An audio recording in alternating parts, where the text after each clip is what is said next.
अस्सलाम वालेकुम, कैसे हैं आप सब लोग।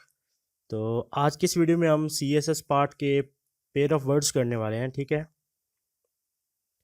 जो सी एस एस 2020 में उसने पूछे हैं। तो स्टार्ट करते हैं हमारी वीडियो। आज का जो पहला पेयर ऑफ वर्ड्स जो उसने पूछा था वो था जाइब या जाइब। ठीक है, अच्छा दोनों में मुझे कुछ ख़ास डिफरेंस नहीं लग रहा है। देखें, जस्ट जी और जे का डिफरेंस है, तो इसमें कोई ज़्यादा डिफरेंस नहीं है।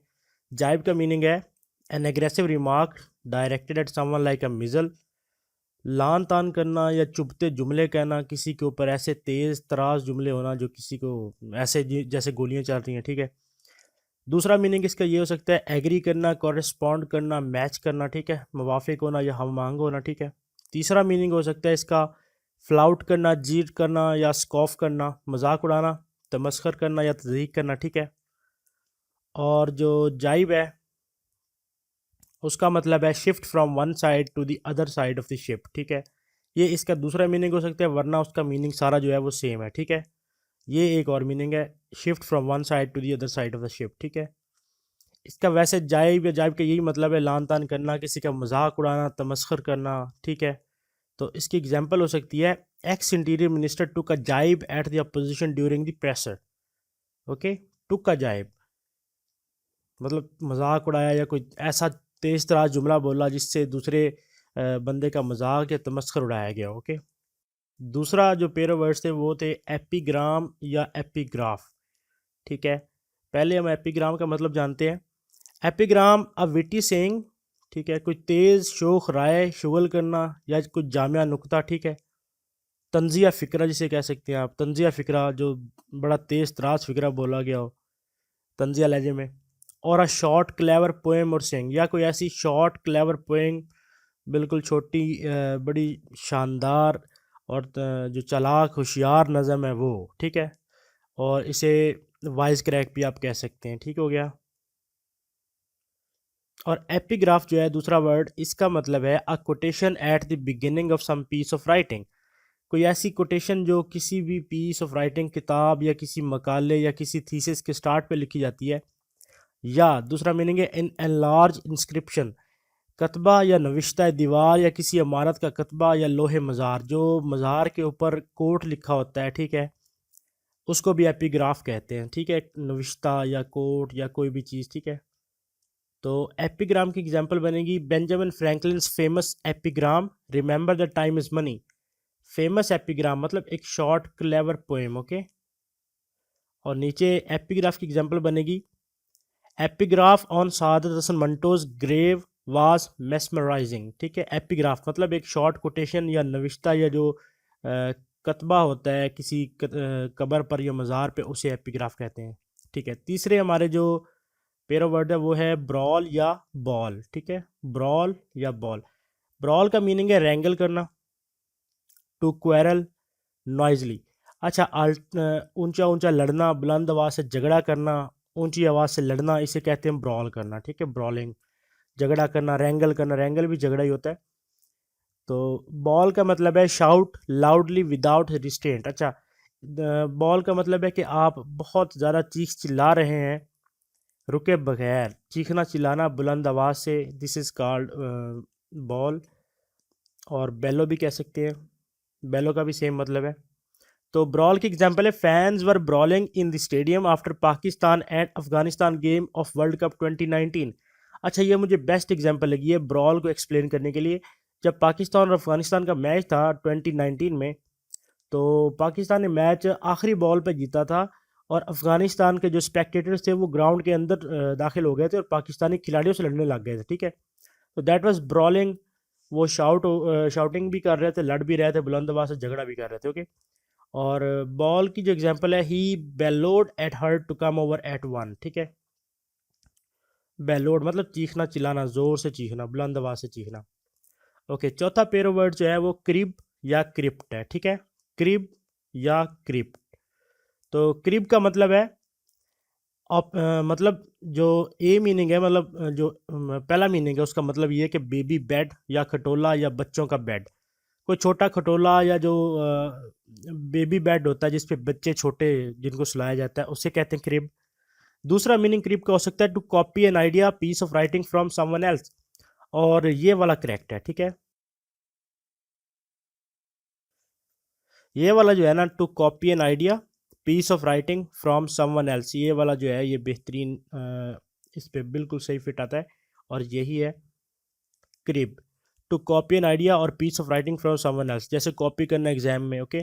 तो और क्रिप्ट का मतलब है a room under church in which people are buried after they have died. ये तो बड़ा ज़बरदस्त वर्ड हो गया क्रिप्ट। ये एक ऐसा रूम होता है, चर्च के अंडर होता है, ठीक है, जिसमें जब लोग मर जाते हैं तो उनको वहाँ पे दफना दिया जाता है, ठीक हो गया। तो क्रिब की पहले एग्जांपल देखते हैं। Students cribbing of each others paper. Student जो है वो क्रिबिंग मतलब एक दूसरे के पेपर की कॉपी कर रहे हैं, किसी स्टडी मटेरियल को कॉपी करना क्रिबिंग कहते हैं, ओके।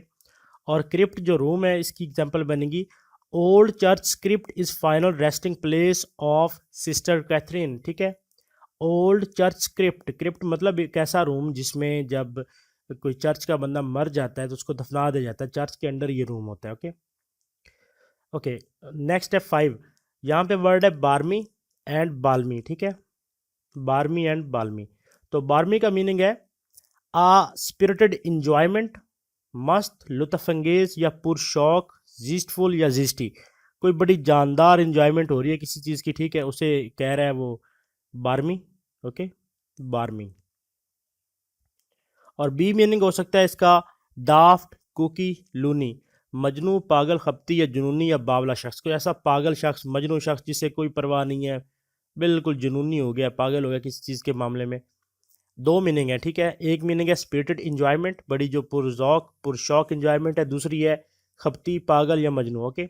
और बाल्मी जो है इसका मतलब तो बिल्कुल ये डाउन वाला है, मजनू, पागल, खपती, जुनूनी या बावला शख्स, ठीक है। और बी मीनिंग में आएगा,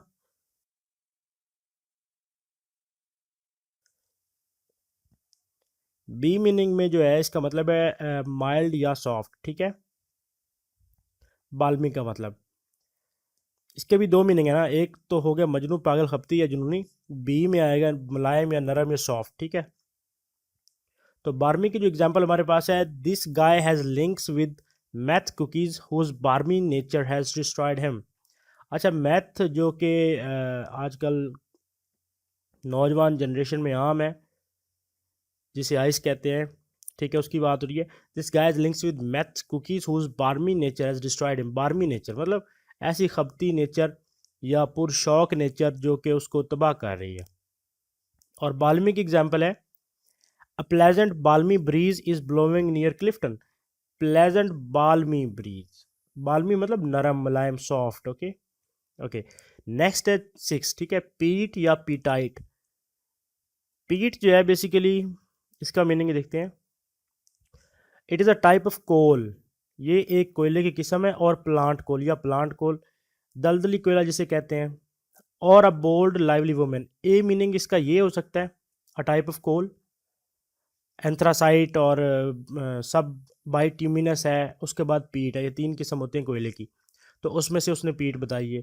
इसका मीनिंग भी हो सकता है, और अ बोल्ड लाइवली वुमेन, एक ऐसी वुमेन जो कि बोल्ड है और लाइवली है, ठीक है, बड़ी ज़्यादा बोल्ड है, उसको कह सकते हैं पीट। और पीटाइट जो है इसका मतलब है डिम्यूनेटिव, लिलीप्यूटन, टाइनी, कोई छोटा, नन्ना, बिल्कुल छोटे साइज की चीज़, ठीक है, उसको पीटाइट कहा गया है।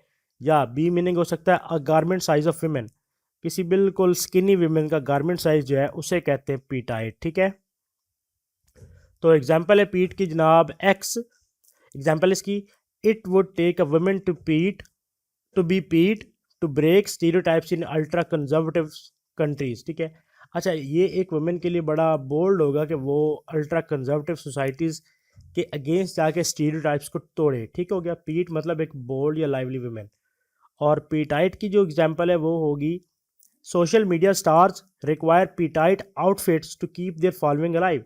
सोशल मीडिया जो स्टार्स हैं वीमेन स्पेशली, उनको पीटाइट आउटफिट्स चाहिए, मतलब स्किनी, जो बिल्कुल गारमेंट साइज़ की हों, विमेन साइज़ के गारमेंट्स हों। स्पेशली आजकल जीरो साइज ही चल रहा है, तो उस हिसाब से जो गारमेंट्स हैं उनको पीटाइट कहा गया है, जो कि women garment size of women है। ओके, नेक्स्ट वर्ड है मोनोगैमस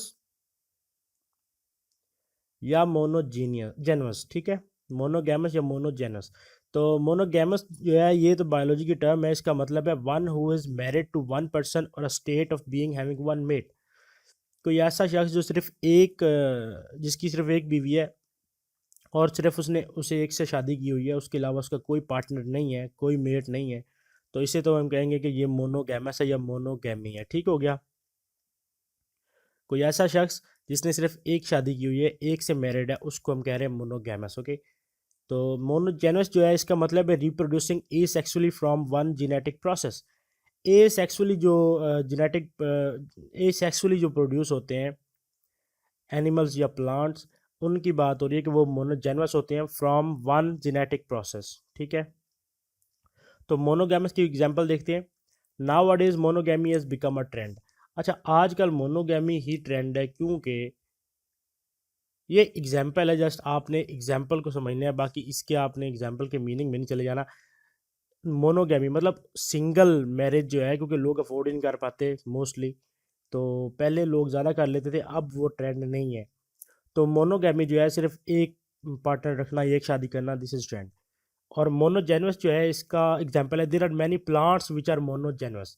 बहुत सारे प्लांट्स हैं जो मोनोजेनस है, मतलब जो ए सेक्सुअली रिप्रोड्यूस करते हैं। ओके। और लास्ट जो वर्ड उसने पूछे थे वो थे पोस्टिलियन या पोस्टीरियर। ठीक है। पोस्टिलियन जो है इसका मतलब था मैसेंजर या postal rider, one who rides on a mail carriage. ठीक है। कोई ऐसा मैसेंजर या पैगाम रसां बंदा जो कि पोस्टल राइडर था। पोस्टल राइडर मतलब पैगाम लेके जाने वाला था, किस चीज़ पे? घोड़े पे। घोड़े का कोचवान, जो घुड़ सवार, बिल्कुल घोड़े जो पैगाम लेके जा रहा है, उसको कहा गया कि वो पोस्टिलियन कहलाता था। वो मेल कैरेज के ऊपर वो घुड़सवारी करता था, जिस पे काफ़ी सारे घोड़े होते थे, और वो एक कोच को जो कैरी करके लेके जा रहे होते थे, उसमें कोई स्पेशल पैगाम होता था, वो लेके जा रहे होते थे, तो उससे कहा गया कि पोस्टिलियन। और पोस्टीरियर का तो पता है, rear, located in the back, latter, after. Posterior का मतलब है कि बैक में लोकेटेड है, बैक साइड पे। ठीक है। तो इसे ये कहा गया है। एग्जाम्पल बनेगी, in ancient times postilions use to convey important message of empires. और पोस्टीरियर की एग्जांपल है, after the accident the rear और posterior part of the vehicle was torn off. तो आज के जो पेयर ऑफ द वर्ड्स हैं वो यहाँ पे हमारे ख़त्म हो रहे हैं, और मैं आपके लिए मज़ीद लेके आऊँगा ताकि आपकी प्रिपरेशन जो है वो मज़ीद अच्छी होती रहे। तो तब तक के लिए अल्लाह हाफ़िज़।